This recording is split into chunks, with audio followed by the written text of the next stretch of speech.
I really wanted to create a space that you can just slow down, really enjoy contemplating what you're doing with your life, where it's going, and all those key aspects that you so often don't have the space to kind of consider.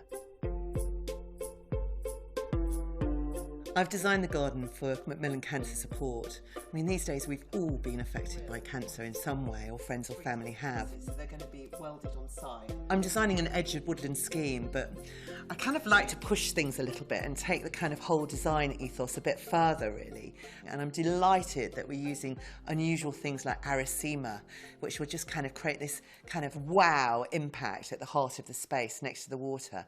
The reflections are going to be amazing.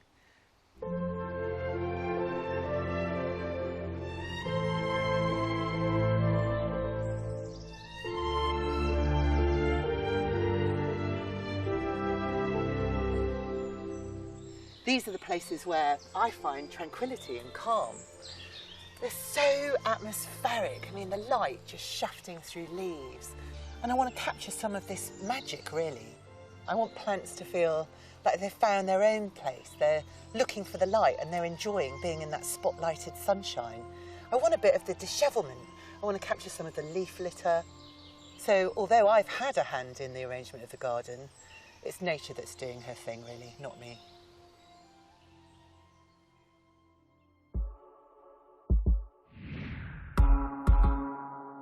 I wanted to create a really kind of womb-like structure within the space. So for that, I designed an egg-shaped structure. No hard straight lines, you see, so you'd feel very kind of held within the space. It's been quite difficult to design, but I'm hoping it's going to look quite spectacular once we get to Hampton. I was really keen to kind of involve a local college. It's really energising to be working with young people. The garden's all about life. How wonderful to have some youngsters involved. Already, this feels like a wonderfully holding space. And it's just full of gaps at the moment, and you can see through it. It's deconstructed, but it has this gorgeous kind of really sensual kind of holding quality to the space. But it does still need to be clad. This is the clever bit. We've got these bio bricks. Now, plants are actually growing in beneath this rock wall, and these hold about 80% of water. So they'll be fixed the entire outside of the frame. And because they're modular, they can accommodate curves, which is a dream for me. We're going to have to slice the whole thing in half.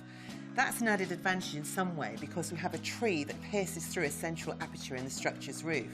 And in order to get the tree in, we need to crane in two halves of the structure and bolt it together on site.